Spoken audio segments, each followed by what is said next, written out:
Hey there, I'm Jill Griffin, the host of the Career Refresh. I want to talk about goals.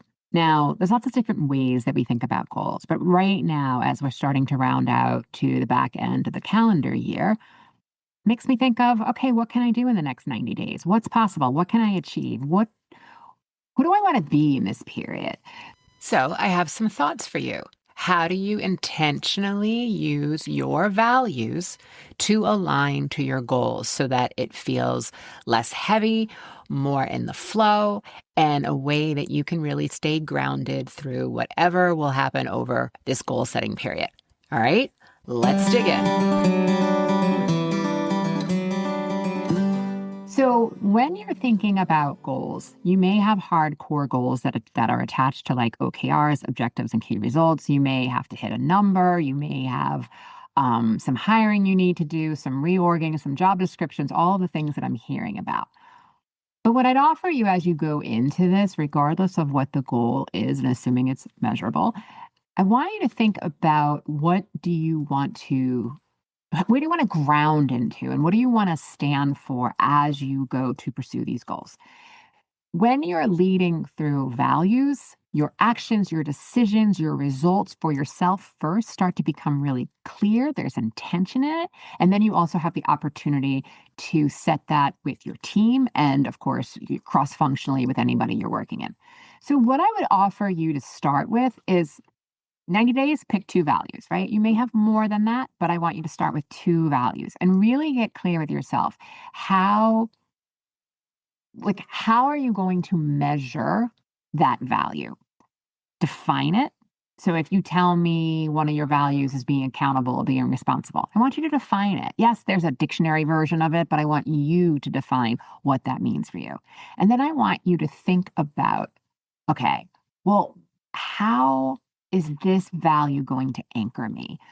As we go through this process of setting goals, you need an anchor and you also need to be the architect. There's those two ends of the stick, so to speak, right? That you need to be thinking about the vision at the same time staying anchored in something and anchored one, the goal, and two, your values. So whether it's accountability, discipline, patience, strategic, meaningful work, um, thinking through what are some of those values for yourself. So, for instance, for me, two of my values are that I'm focusing on for the back half of this year is possibility, how to stay in possibility, which is all reminding myself about a growth mindset and what becomes possible when I stay in that versus thinking about what's not going to work, thinking about how can I make it work, right? Those some of that growth mindset that comes up for possibility. And the second one is generosity. Where are the areas in my life that, that being a personal value of mine, where are the areas in life as I think about the last 90 days of the year that I can lean in a bit more and be extra generous to people that might need it, right? So, defining what they mean, what does it look like when you're aligned to this value? What does it feel like in your body? It is a bit somatic, but understanding when I'm in the flow, what does that feel like for me? And just importantly, thinking about how will I show up? And that also then begs the question of what does it mean when I'm not aligned? How does that feel in my body? I feel like I feel all of my stress between my upper chest and my neck when I start to feel misaligned. It feels very heavy and thick, and there might be a tightening in there. So that's a signal to me that I might be out of alignment. What are the behaviors and it's my mindset around these particular values that I'm choosing? And then when you're thinking about measurement, let's say you're choosing accountability as a personal value. Well, what does that look like? Are you meeting deadlines? You're leading with transparency. You're setting clear expectations. You're having check ins. There are milestones. What are those areas of accountability? Not alignment might feel like frustration or procrastination or letting yourself or your team down, right? Another might be integrity of being really true to your word and making sure that your actions follow through your word. One of the things about integrity that we often forget is we also need to have integrity with ourselves. So, what are the things that we're saying to ourselves that we want to do? Perhaps that's your non negotiables. How do you want to start your morning? How do you want to prep for your day?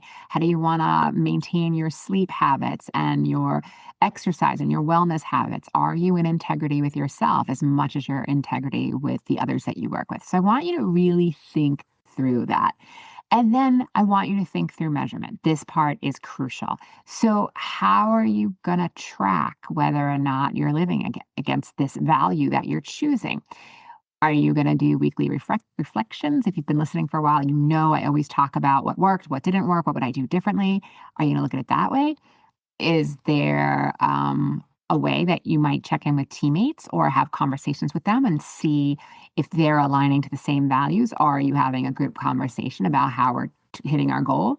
Are you using a project management software, even if you just use it for yourself, like an Asana, and making sure that you're checking off the various things if they are measurable in that way and tangible, but really checking to make sure that the time on your calendar and how you're scheduling your time matches those priorities. That's the most important thing, because if you're not measuring it, then you're going after something that it may be a feeling, and feeling can be used as part of measurement, but you want to make sure that you're clear. And then asking yourself, okay, if I'm going to do this, what's the inventory? Like almost like personal inventory. What's already in place? What do I need to create, or what do I need to shift? And what is needed by the year end in order to make me feel that I was aligned to these values? I'm going to ask you to stretch your thinking here and go beyond just applying this to yourself. As I mentioned, how do these apply to the team that you're leading? How are you applying them cross-functionally? How do they influence your collaboration, your communication, the way you might show up in meetings? And remember, this is about making sure that you're creating something that you can stay consistent with. So whether this becomes something that you're calendaring, if it's a daily journal or doing some writing or scheduling consistent one-on-ones with your team, you want to make sure that you're taking consistent action against those values, that you're able to show up in the way that feels most beneficial to yourself and therefore to the goal and to your team. So the challenge: pick two values, define what they look like, define what alignment, being in alignment with them and out of alignment, what it is. Decide how you're going to measure it. Take inventory, decide what's there, what's missing, what's the gap, how are you going to commit to closing that gap. And I would say, think about what are the minimal of the three actions you can take in order to close that gap. I'll share with you, as I said, the value that I was talking about was generosity. And I was asked to volunteer at something, and I already do a lot of volunteer work. And my first response was like, do I have time for this? What's this going to do to my schedule? All of that. And then I reminded myself that for the back half of this year, for the last 90 days, I am choosing to make generosity a top priority. So it was really quick and easy to recenter. Oh, that's my priority. Well, then of course I'm saying yes to this additional volunteer opportunity. So that's what I want you to think through as you're going through your year-end wrap-up, perhaps your 2026 planning. I know not everybody is on a calendar. Some of you are on a fiscal. It doesn't really matter. It's a 30-day chunk of, it's a 90-day chunk of time in which you want to think through and be really clear. When you anchor in your values, you are grounding yourself. You are setting a foundation for how you're going to act, how you're going to react, how you're going to behave, and how you're going to mentor and nurture your teams. All right. So I always love to hear from you. Tell me, did you do this? Did you find a way to connect in with values, and how did you embody them and push them through these next 90 days? All right. If you have questions, as always, email me at hello@jillgriffincoaching.com. And as always, be positive, be intentional, and always, always, always be kind. All right. I'll talk to you soon. I'm Jill Griffin, your host of the Career Refresh podcast. My mission is to make workplaces more successful for everyone. So if you have ideas for topics or future guests, please email us at hello@jillgriffincoaching.com. Until next time, embrace possibility, be generous, intentional, and kind.